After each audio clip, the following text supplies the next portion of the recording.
And everyone, happy Sunday or Monday, Tuesday, Wednesday if you're catching up later on. I am Kaz, and today you are tuned in to Ask Someone Else. For those that don't know, I haven't been here before or are new, because we've got loads of new people that are logging in. We have a new property professional that joins with us each and every week to answer questions on a specific topic. And this week is no different. I'm going to be joined by David when I add him in from Holcomb Properties. And we're going to be talking direct to vendor. So deal sourcing, direct to vendor, and commercial to residential conversions. That's going to be their specific topic. How are we doing? Yeah, man, I'm good. How you doing? Are you in? Well, I'm good. I'm in. I just realized my AirPods are actually not connected, which means they're dead, which is fine. But can you hear me okay? Can you hear me? Yeah, man. Yeah, how do I make it? I can't, 1 second, I can't see much at the moment. Okay. Oh, here we go. Yeah. But hopefully everyone can hear you. How you doing anyway? How's your Sunday been? Yeah, really good. Took the, we've got a camper van that we bought this summer, and so we took it to a local forest, and just let the kids run around and burn off some energy before they go to bed. So it's been a relaxed Sunday. Yeah, really good. How about yours? Yeah, been good. Been busy. I joined the guys over at the Prop Strat podcast this morning. So I recorded that with them. So hopefully, for those that aren't following them, make sure you go check them out. Had loads of good podcasts. I think mine will be out in a couple of weeks with them. So if you haven't checked that out, make sure you do. If you're not following David, also make sure you check out David. I said I've reached out to him a few times when I've had questions about some direct to vendor stuff or commercial conversions as well.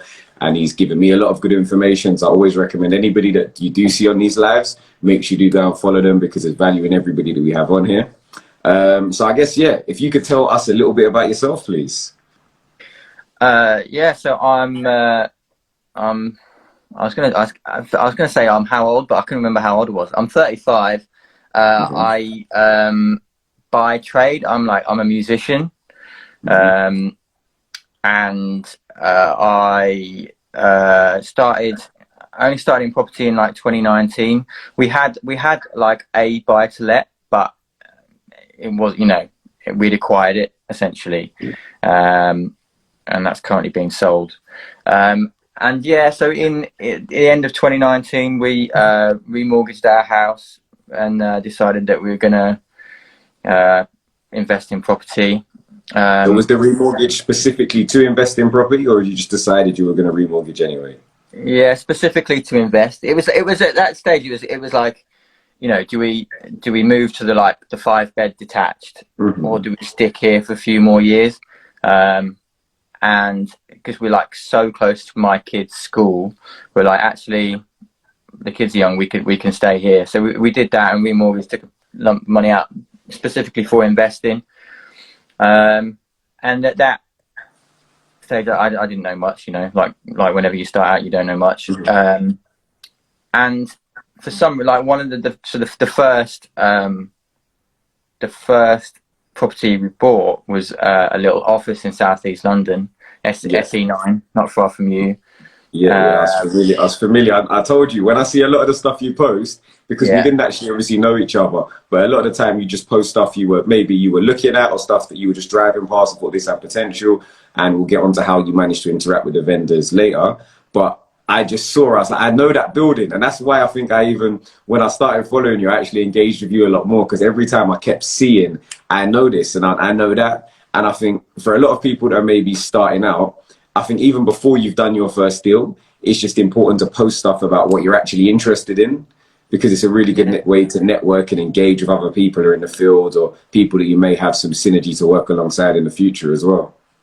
Yeah, and as you say, your area, in any area, it doesn't matter if it's London or Scotland or anywhere in between. There's plenty of property investors and people that are on Instagram that you can link up with. So as you say, if you post photos of any given pub that's closed down, saying, I'd love to convert that, but I don't have 2 million right now. Cool, fine, do it. And you'll make connections, and you get to know people. And we've not met in person, but there's other people that I have met that I've learned so much from just by reaching out and having a chat and going seeing their sites or whatever else. And it's so valuable.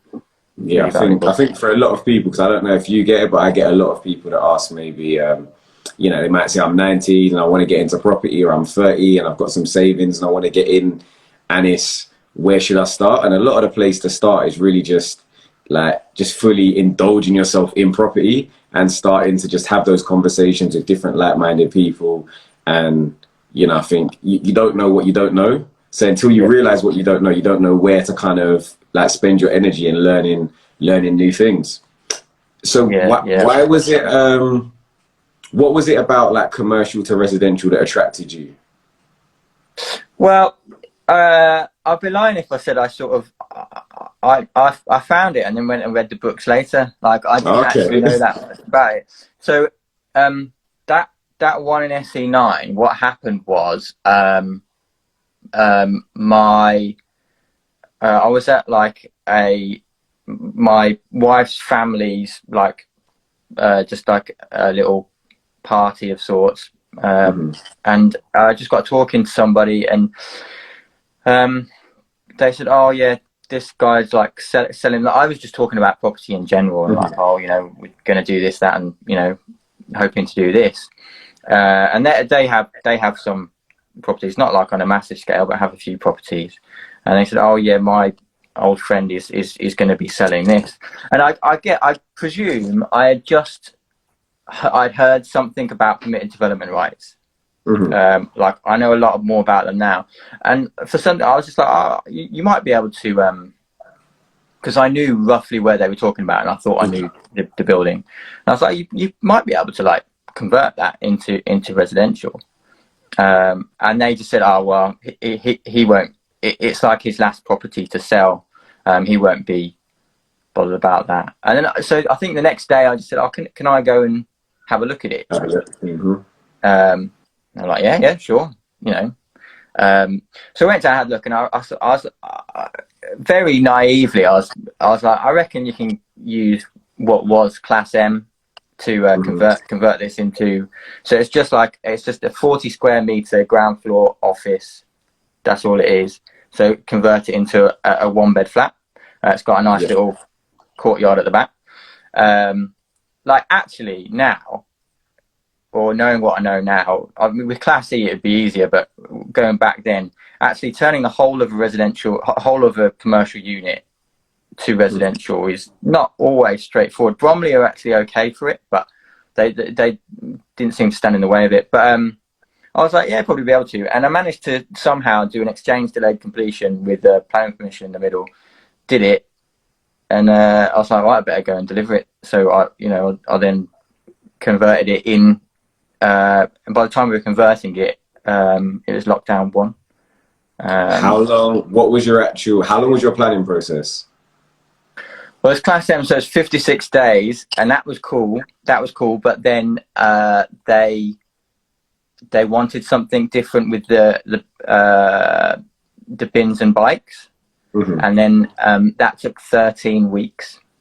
Yeah, for the bins. I mean, to be fair, you're talking days and weeks. Obviously not in PD, but I've been dealing with years at the moment. So I'm hearing 56 days, and I'm like, love heart, that sounds amazing.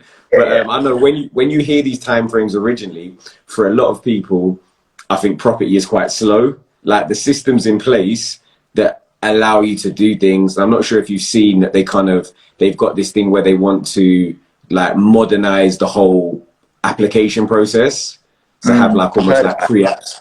So yeah, I mean, it's interesting. If it comes through, it'll be good, because you said like you mentioned, you had kind of like a semi-creative finance structure with a delay completion, almost like an option and things like that.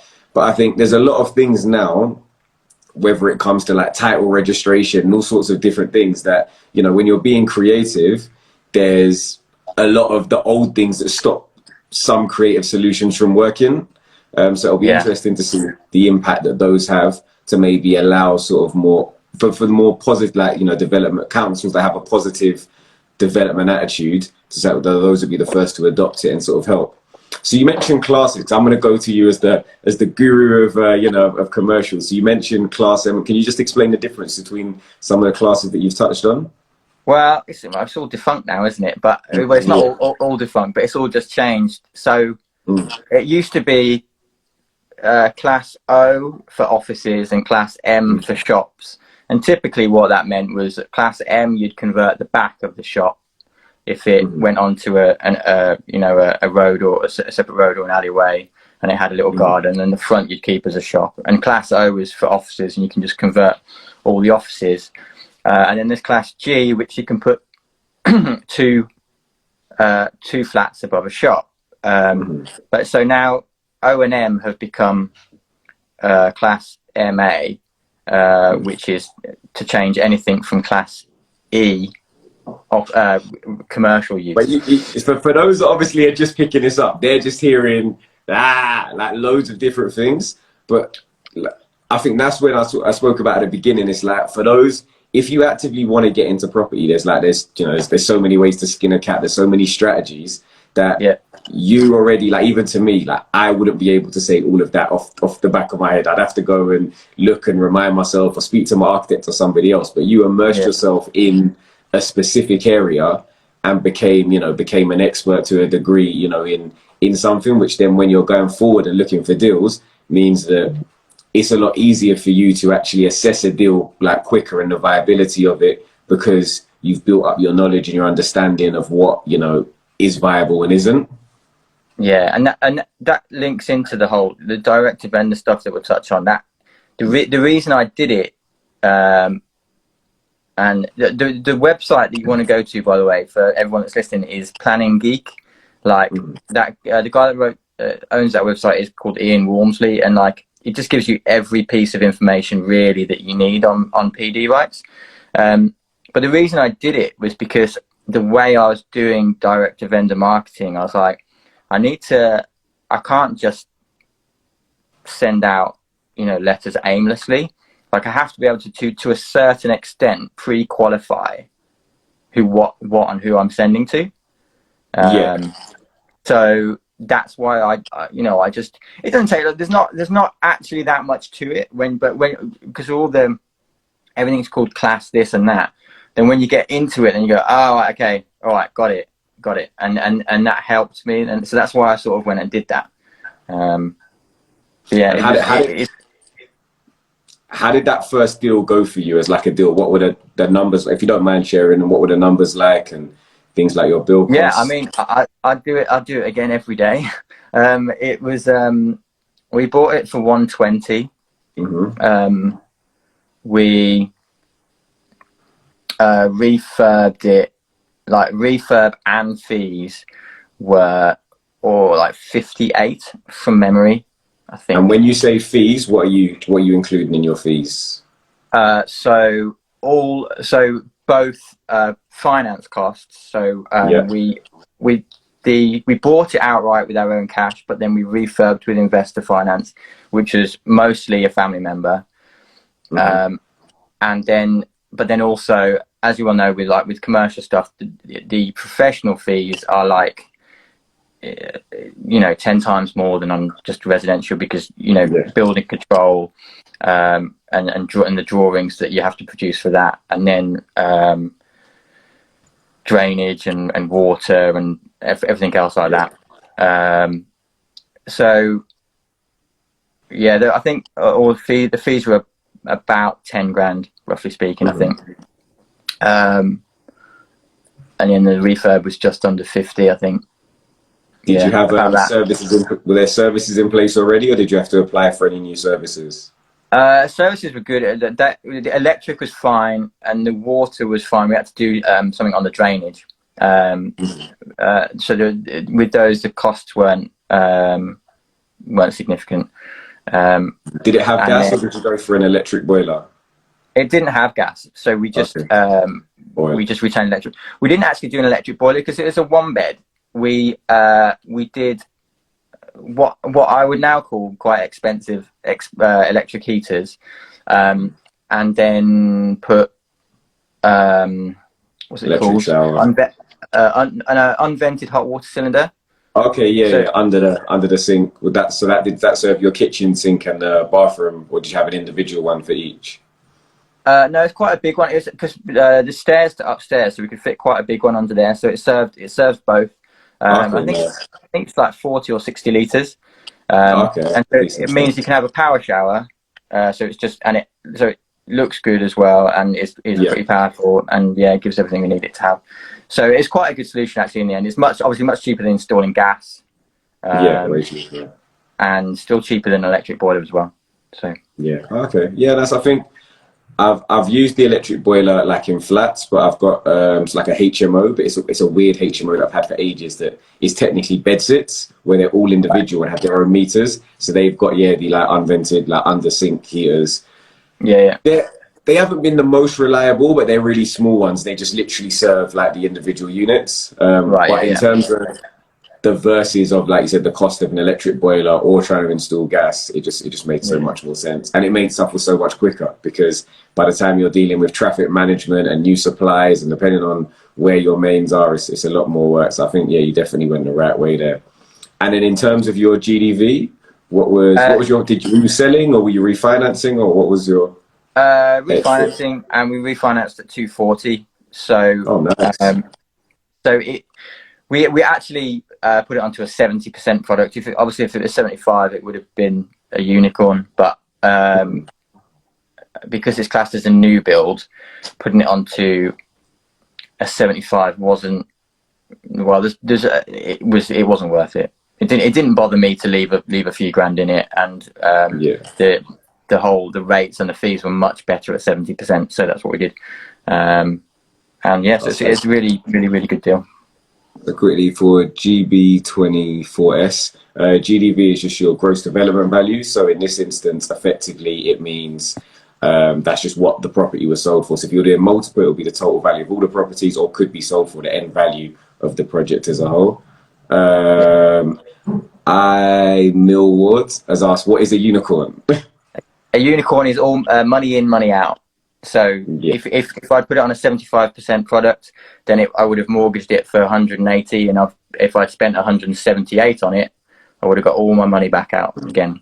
It's called a unicorn because they don't come around too often. Like, exactly. We question whether or not they're real, because it's the kind of deal that everybody wants and no one really finds. You can find them occasionally, but that's why it's called a unicorn within the space. So I think somebody else asked another question, actually. I can't remember what it was. Well, it was a specific question. It was why a building material. Yeah, it was a specific question. I guess the question was why are building materials so expensive? But how did, I know that was sort of first lockdown, did you find an impact on what you thought your build costs were going to be because of building materials going up quite a bit? Or not too much. Like we had what did we have? We had delays on the windows, and we had a delay on plaster as well. Yeah, I was good, because I say first lockdown you were definitely short of multi-finish over there. Yeah. I was quite lucky in that the contractor was like, we'll get it. On that point though, actually, during that, the contractor that I used, I went to see they did 8 new builds, and they were on those. They were tape and joint in them. Yeah. And I've always heard horrific things about tape and joint, and I went and saw it, and they said, "Oh, we've got a really good guy who's like basically a decorator who's finishing the work off." And I went and saw it, and actually, because they had it was 8 hours to do it, 4 and 4, and the 4 they had of the 4 they were doing, when I saw it, it was literally like one had just been left by the borders and taped, and the one at the end was finished. And you know what, I can tell the difference. The one that was finished, it looked absolutely immaculate. Like, amazing. But you know what, some people are really good at it. It's just that historically, I think it was done by lazy people that couldn't be bothered to plaster and were cutting corners. So if the person doing it is doing it because they were cutting corners, a lot of the time, that's why you didn't get a good finish. But for some people, that's just how they do it, how they've always done it. Maybe in like different countries, that was how, a finish was done as a standard. And I've seen a really good finish, but like yourself, I've seen really bad finishes as well. So I think Yeah, where multi-finish is available, I'm still sort of like a bit old school in that regard. I'm like, let's just stick to the multi-finish. But I have seen yeah. some decent finishes. And did you, because this is your first project, did you you went for a head contract? You didn't go for individual trades and sort of project manage. You had Yeah, yeah. a main. It was all main contractor. And to be honest, with a project of that size as well, I don't know. Maybe I would do it differently now, but it was yeah, it was a good learning curve for sure. Like there were things that that, especially being commercial to residential, that like there were things that I didn't foresee. I didn't get caught out so much, but like things that obviously I do differently now, and you know, none of those things massively impacted. We had one of the things. The best example of that would be we had to, because the bedroom's at the back, and there's an ensuite off the bedroom. It's ground floor, and so first building control, like obviously you've got to install an egress window, fire exit window on the bedroom. So we're like, yeah, sure. We did that, and then we're literally boarded out, waiting plaster. And they said, we got some email from building control saying, and this is private building control, saying, oh, you might need a sprinkler system. And we're like, Did you have like a through kitchen sort of thing where you didn't have? yeah. Is that So why? and we're like, basically, because the garden wasn't 7 meters long. It didn't At the class as furthest. like it didn't class as an exit point. So effectively, the exit was through the kitchen. Yeah, Yeah. I had that with a shower curtain, and it's like when you to start, you think, okay, let me just Google how much they are. And you see the price, you're like, so what else can we do? Because I'm not doing that. It's so true, so true. And I looked into everything like this because we're one building over from. So you know, anybody who's like able-bodied, like would just hop over the back wall as well. Like Yeah. you or me could like hop over it, but obviously, you know, They have to think about it. It could be anybody who buys it. Somebody, yeah, for sure. And so, you know, and actually the building control did offer me some sort of a little way out actually of it, to do with like well, technically if it's a studio apartment, then it doesn't apply. So if you take that door off, I was like, nah, it's like it's in my portfolio, so I'm just putting the sprinkler in. I'm just spending money. Yeah. But that was a bit of a. How much was it? Because I actually didn't end up installing it. I think I did something. I can't remember. I just moved something. Yeah, if you can put in like a hallway, often that makes out in this building. No, I didn't. I didn't end up even. Sorry, I didn't. I ended up originally. I was gonna have planning for these 2 1-beds, but they were like studios, like size wise they were studios, but they were 1-beds. And I ended up looking at the GDV, and I said, you know what? By the time I take into account the extra costs and you had the additional services, doing it as a more luxurious 2-bed rather than these 2 1-beds or 2 studio/1-beds, it was about the same. So I switched it back. So I didn't actually end up building it, which is why I didn't put it. I was thinking, why don't I know the cost of a sprinkler? I have no idea. So go on, tell me how much was it? From memory, it's per per sprinkler. It's about 15. Oh, well, this is just for one. I'll tell you. So it's about 1,500 quid. And then there's about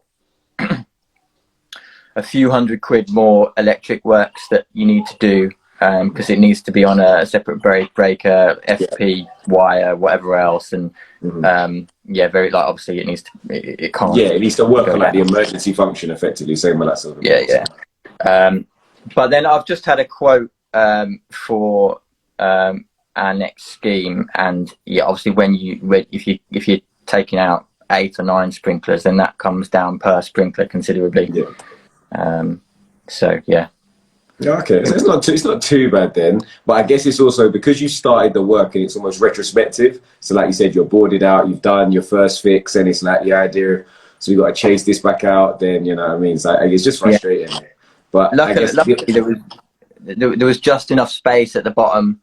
They could run it down from the fuse box, and then behind where the skirting would be, there was enough gap, and so it wasn't a hassle. It wasn't too intrusive. 2 days later, I would have been really annoyed. Yeah. I mean, it is, and I think sometimes you just got to take that sort of stuff on the chin. Like ideally, you know, it doesn't happen, But at the end of the day, from a health and safety perspective, from just knowing that you've done the right thing, if it costs £1,000, long term wise, it could save a life and it makes a difference. And I think that's the other thing behind sort of like responsible developers, like, you know, completing responsible developments. It's not all about the bottom line always. Okay, so that was project number one. And I think the other thing, I think from listening to the story, which is kind of one of the main things almost everybody from day one from property development school is like, you know, if the deal's right, you can make your mistakes along the way. Like, so whether or not there was, you know, whether it's a communication thing with building control or whether or not it was just a setback or material prices go up, because you bought at the right price to start with, and you bought also not just on the basis of what something is, but what it could be. So really seeing that kind of missing potential that the vendor was actually not prepared to action, that's where the money was made, which was nice first deal, because it was almost a unicorn. You basically got all your money out. And then, so what's next? Like, what was your, after doing that, that was like your proof of concept to show you, okay, I'm a developer now. What was your kind of thought process from there? Basically that was let in September. Yes, a year ago. A year ago now. And basically I wanted to split what I was doing. So we started going about researching like stuff in the northeast, so just like buy to let houses for houses, lower value, higher yield, and go down that route. And that would be working with sourcers and project managers to get a good rental income from that stuff. But then at the same time, I wanted that to be hands off, but because I knew what I wanted to do, which was do more commercial to resi stuff down here. And so we've done since then we've done a couple of houses and got another 2 in conveyancing in the northeast. And so that's great. And they've not been without their issue either, but you know, that's property, right? And just had a cracking down valuation on the one that's been remortgaged. And no, like I don't seem to like do easy conveyancing. Like I think, you know, easy conveyancing is also a bit of a unicorn. It's like had the latest one I think I put out, like, it wasn't to be fair, it wasn't my solicitor's fault, but mine was actually a year, like literally a year, because it was like, it was in trust. Some of the trustees were overseas and they weren't signing documents, and brother and sister arguing and back and forth, and like I said, down valuations and mortgages expiring, and there's so many parts. But I guess also at the end of the day, you have to remember that our solicitors, it's their job to protect our interests. And so a lot of the time where we kind of want to say, come on, let's just do it, like they've obviously got their, you know, their obligations.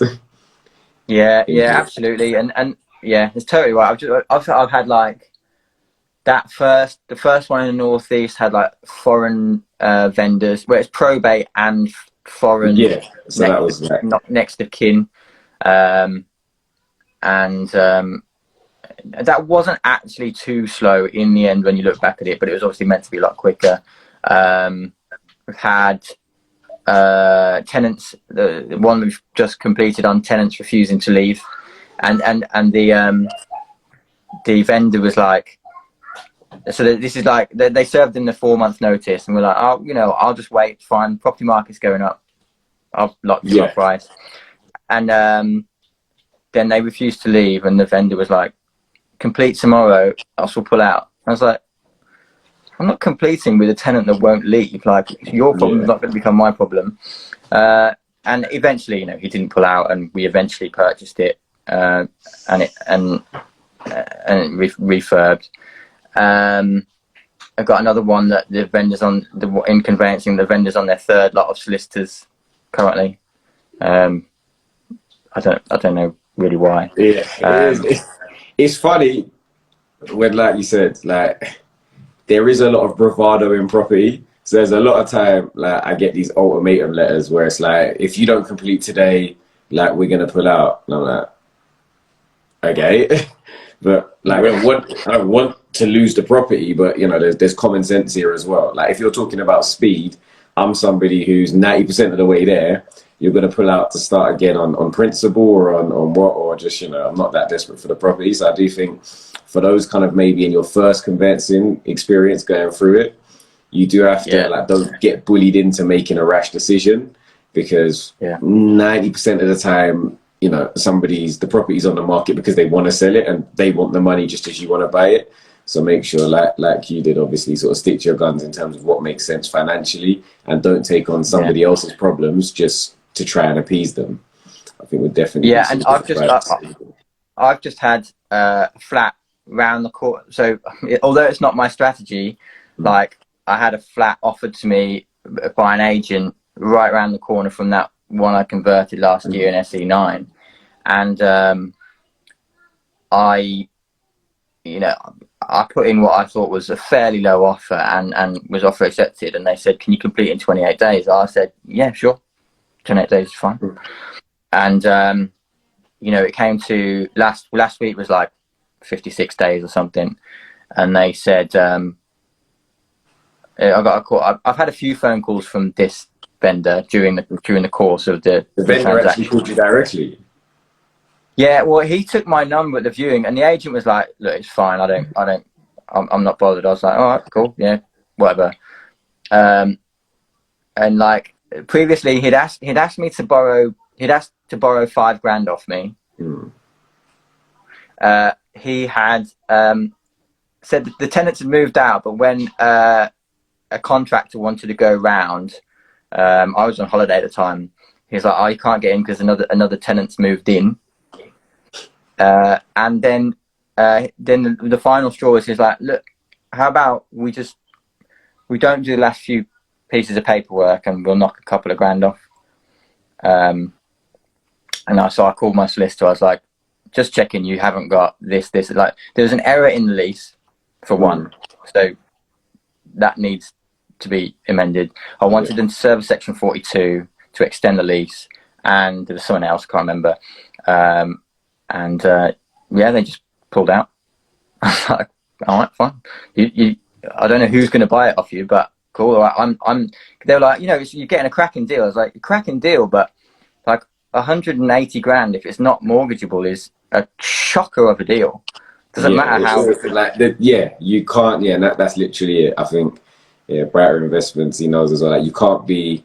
A deal's a deal because of a lot of different factors. Like, so if you're factoring in being able to extend the lease within a certain time frame, you need that notice served. If you need a tenant, either a notice, or you need vacant possession to be able to make your finance timeframes work. So just because you've agreed a good price, you can't, get fixated on, I need to make this happen. You need to always either go back to the spreadsheet, go back to your numbers, refer to your experts in your power team, whether that be your architect, your solicitor, your planning consultant, whoever that may be, and make sure that, they're still saying, based on the information available, that the deal still stacks.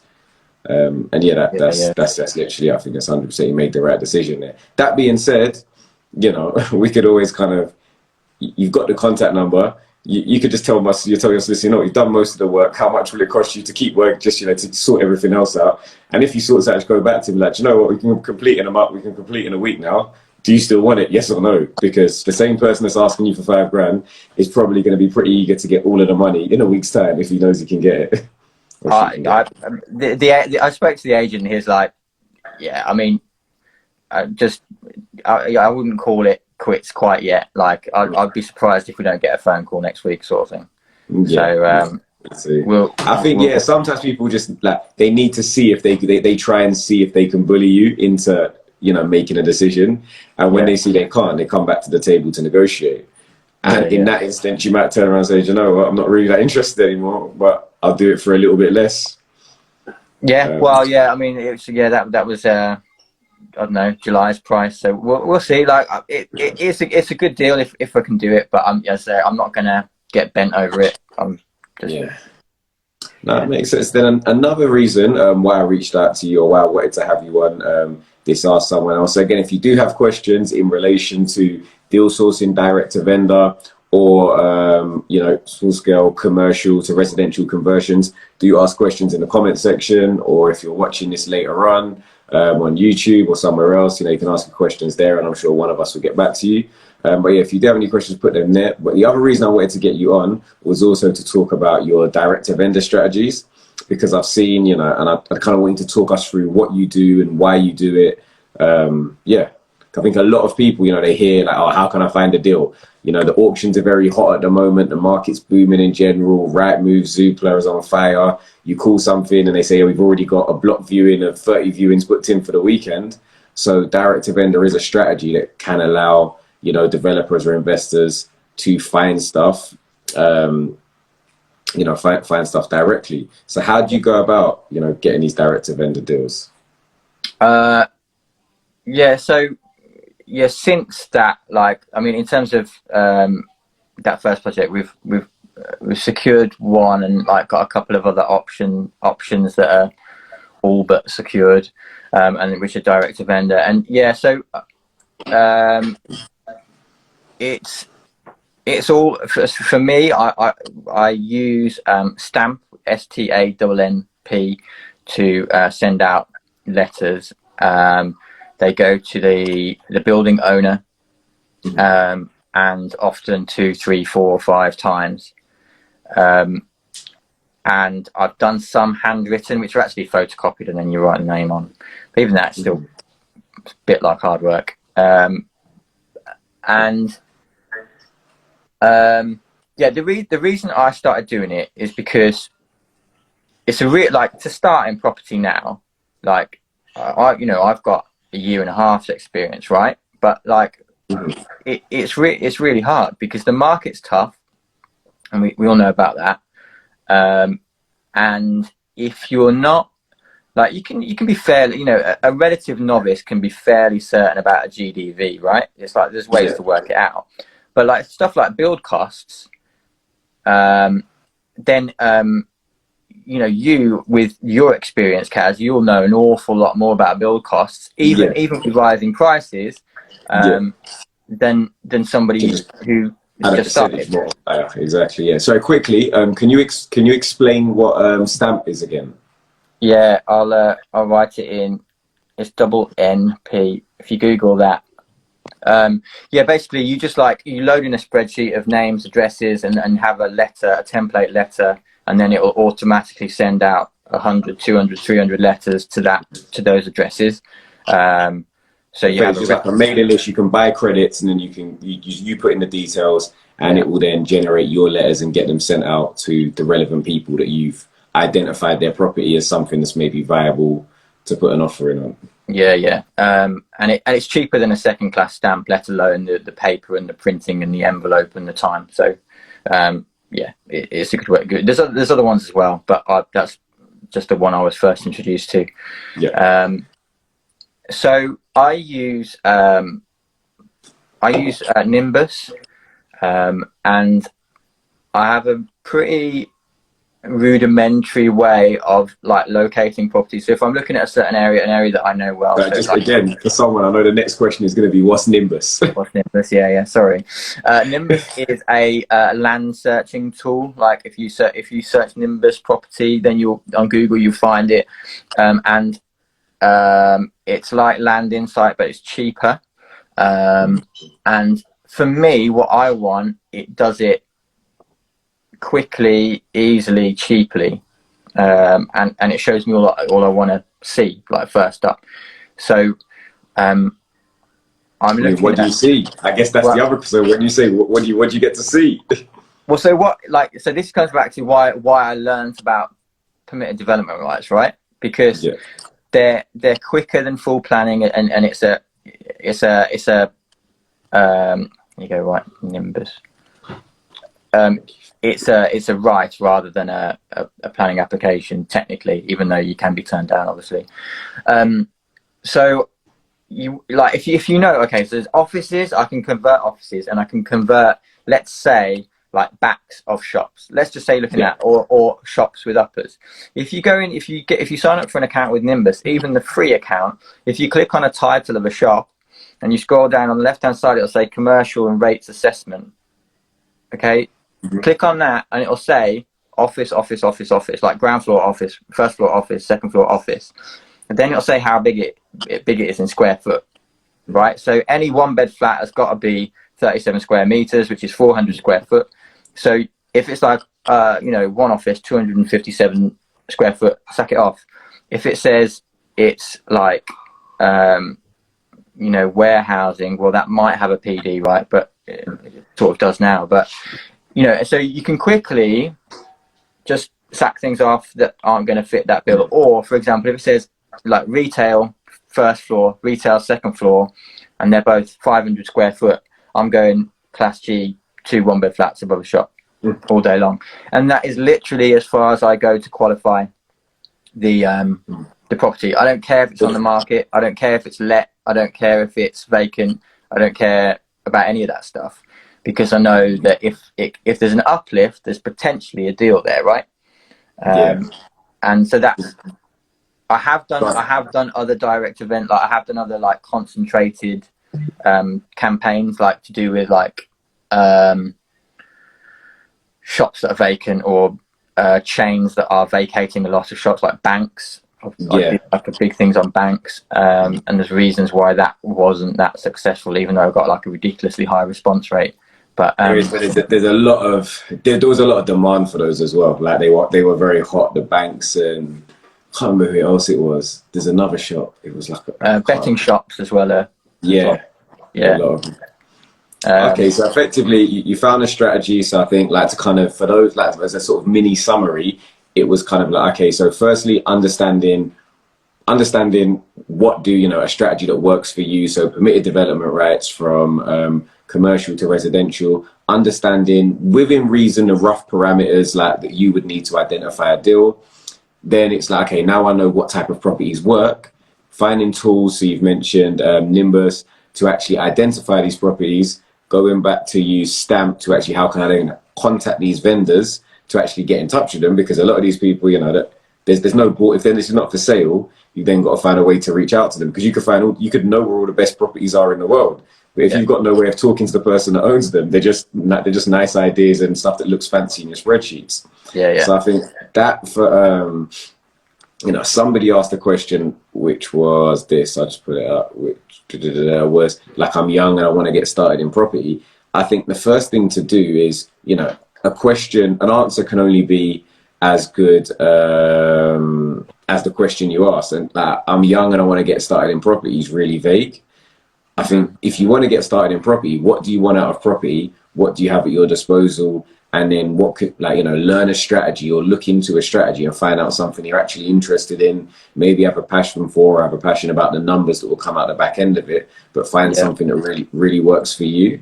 And I think, like I said, I know you joked and said, I know more than you in some areas, but there's a lot of times where you're talking and I'm looking at your stories and some of the specifics that you're talking about are really good. And I'm like, okay, I think that's something that I might adopt, even though I sort of did office to residential beforehand. Mine was a lot more accidental, as opposed to like it's a specific strategy. I think definitely engaging with people that have done it and know how to do it is a really good way of learning. And that's like with like the 17. Like if I mean, I think the thing I had when I was 17 was time, right? And time is, like money's great, money's really important, knowledge really, really important, but with time you can get knowledge. And if you've got time and knowledge, like seriously, there's no shortage of cash. I have one intern, I don't know if I call him an intern, like he was an intern / somebody who was just learning from me, we now call him a business partner. 21, wears amazing, in terms of he's doing 2 degrees at the same time, whilst working, whilst running some of my social media, whilst running his own, whilst running other people's. But he came to me with that time and that energy, and also an element of knowledge to be able to deliver something. And when I think it was Elon Musk tweeted today, I think it was like, there's like, you know, there's nothing more valuable than time. If you've got that at your disposal, you can, you know, you can work out how to trade that for money, and then in the long term, you can invest that money to trade that back for your time. Yeah, for sure. Like, That's, I mean, it goes full cycle. But initially, when you don't have money, you can use that time to make you money if you're willing to work hard and dedicate it to a specific craft. Yeah, absolutely. And also, like, for me, although I've got 2 kids and I've still had my wife's business going on or whatever, I, as a musician, like, I wasn't gigging for the last 18 months. Mm-hmm. I think I did like 4 gigs. I know, like, do 4 gigs a week. I did 4 gigs in 18 months. Not at So all. it's like literally there was a dam in that it would have like just literally just income stopped overnight, and so it's about diversifying, because you have to be able to adapt in business and say, okay, look, something's changed. What am I going to do now? And I think that's why when you talk to industry leaders, they always talk about multiple streams of income, multiple opportunities to make money, and diversifying whether it's portfolio, whether it's your income stream, making sure there's an element of diversity in there, which kind of helps to hedge you against risk. Yeah, and for me, I totally agree with that. And one of the things it gave me was time as well. And that time, I invested that time. You know, thankfully we'd already remortgaged and stuff, and you know, now I've got less time, but then now I've got some knowledge.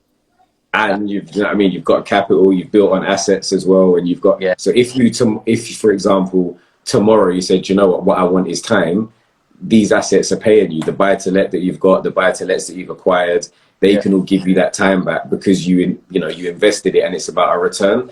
And like, whether we're looking at money or time or education, we're always looking at our return on investment. Is what I could put in now, what's that going to get me in the future? And am I potentially willing to delay that short-term gratification for like long-term success or long-term comfort, which I think you're doing really well. When we talked about the commercial stuff, the commercial to resi, one thing that I've been trying, I told you I'm rubbish to direct to vendor. My only direct to vendor letter, I think you sent on my behalf, didn't you? When I was like, oh yeah, I found that deal in bed, and you sent it. So one thing I've actually done, rather than target vacant properties, I've been targeting tenanted properties that are not using the uppers, or that they're vacant now and they're saying they're not going to sell them, they just want to rent them out. And what I've been doing is saying, look, I want to buy the property from you, but when I buy the property, I will grant you a 999-year lease for the lower parts for £1. So you can retain everything below, and I'll buy above, so you can basically get almost the same rent. You're not really losing any value. If you were never planning on developing, you're just looking at rental income, you can keep the parts below as long as I get the relevant access or right of ways that I need to do things, and we can develop the uppers. So if it had a current market value of, let's say, £500,000, I might say, look, I'll pay you 450 and you can keep all the rent, basically, because I know my money isn't upstairs, and I wasn't that concerned with the downstairs. But it's funny because these are a lot of people that, you know, are actively don't want to sell. So naturally, and they're very anti-sales, like, I don't want to deal with you. However, I've had some, you know, people that were like, look, the vendor doesn't even want to hear any options in regards to selling, coming back and run out kind of in conversation. But I think it is definitely about being a little bit creative when it comes to strategy, particularly in a buoyant market. You can't just be putting in below market. There's not just the below market value shop where you just go and pick up a deal and it works. Yeah, I mean, one of the massive advantages of direct to vendor, I'd say, is that the ability to be creative. So, like, the deal that we've got going through that we're in planning for in Dartford, that I made an offer on that. It was rejected, and that was direct to vendor. And so I made an offer, got rejected.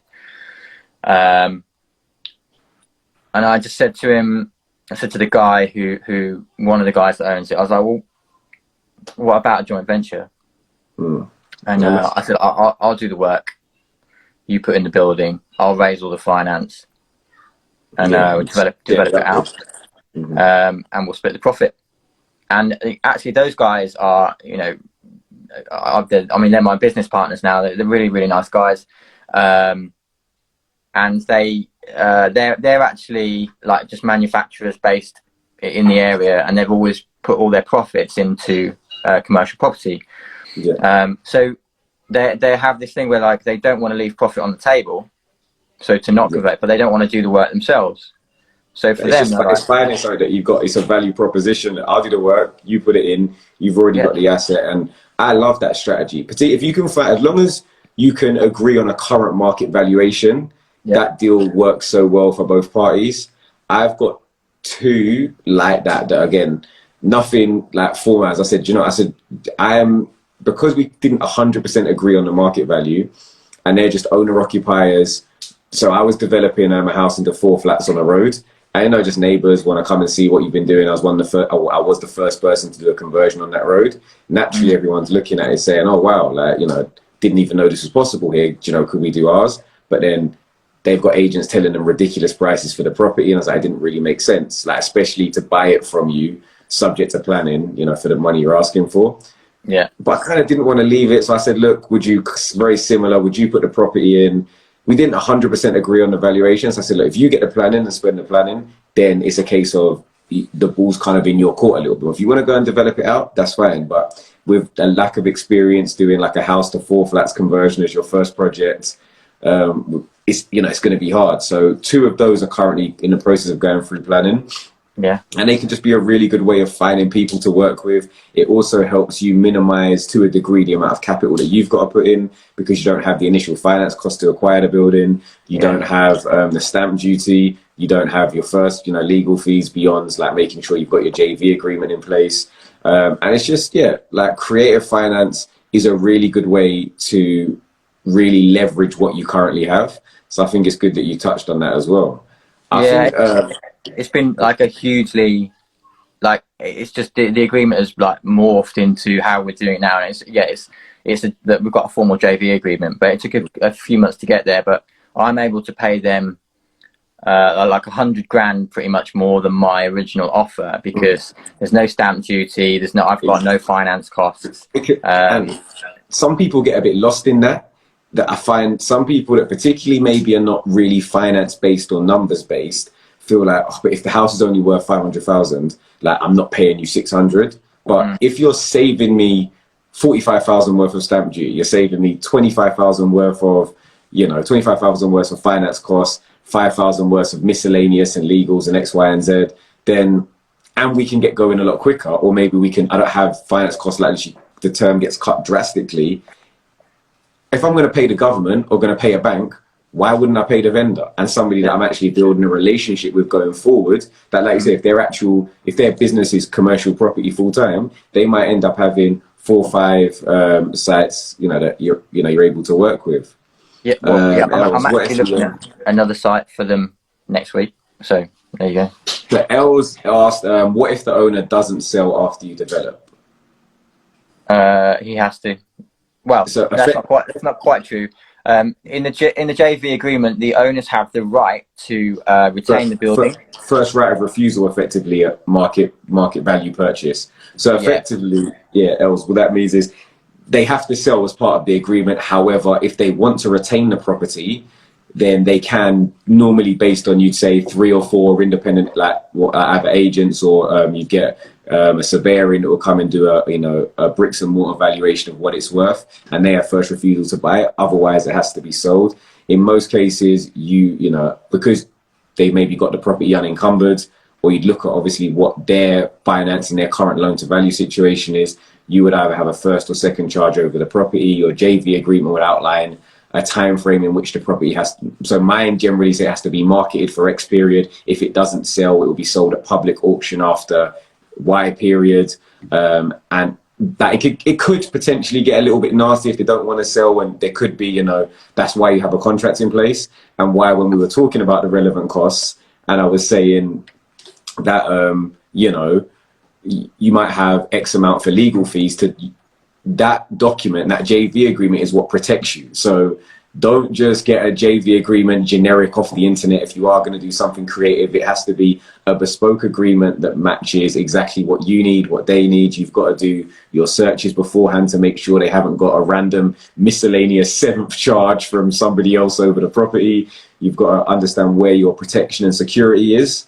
But effectively, yeah, like you said, you effectively just want to get what's owed to you. So if they want to retain the property and they can refinance and get you what's owed to you, that's great for them and probably great for us because we get the money even quicker than we would if it's sold.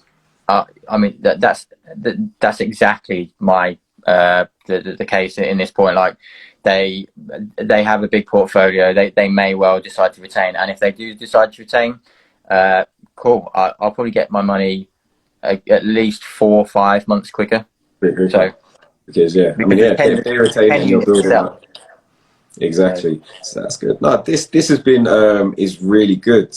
I think I've really actually enjoyed this one. It might be, I promise I don't say this to everyone, but it might be my favorite conversation. It hasn't had like the most amount of viewers because I think it is very specific, but I think that the level of information and knowledge and expertise, and I know it's a buzzword at the moment, but the gems that have been dropped today, I hope that everyone got a lot of value out of the conversation today. Because I personally have, like, I always learn a lot when I speak to people. I hope that you have too. Next week, we are going to have Dami J on. She's a construction development manager. She worked on managing the Hill Hub and for Rehab Off Property and has helped to deliver a load of sites across London. So particularly for those that are maybe looking at going down the educational route to get into property, I think that's a really good one to make sure that you lock into. For those that have missed it, this is going to be live on Spotify, Apple Podcasts, Amazon Podcasts in the next couple of months. We're backdated because we've got a load coming out. In terms of other people coming on, we are going to have one of these every Sunday if you're new to the channel or new to the Property by Kazi Instagram. So we've got Dami J, Meta Design, which are the people that do all of my stonework, so all of my quartz, granite worktops, drop downs. I use them for the window boards, and they've got a new shop opening very soon in Penge. Their other shop is up in South London as well. So for the South Londoners, they're really local. Make sure you check them out. And the week after that, we've got the great couple Bricks with Tips that now work with Channel 4. They're going to be coming on, so definitely make sure you save a space on your Sundays. I know it's a difficult time to get there for some people. Some people are very busy, but we appreciate you for logging in. David, thank you for sharing your time with us and your expertise. It's appreciated. Thank you. Yeah, and quickly, if anybody wants to connect with you and they're not listening, they're not watching it live, what's your Instagram for those that want to connect if they're listening afterwards? It is Holcomb Properties, so HOLKHAM Properties. That's the name of the investment company. So Holcomb Properties, you can find me on Instagram, and David Guest on LinkedIn, I guess. Okay, amazing. I'll get the links for, if you message me those links, I'll get them put when they go live on YouTube. Everyone enjoy the rest of your Sunday, Monday, Tuesday, or whenever you're listening to, if you're catching up later. David, we appreciate you, and thank you very much everyone for logging in. Take care. Cheers, Kaz.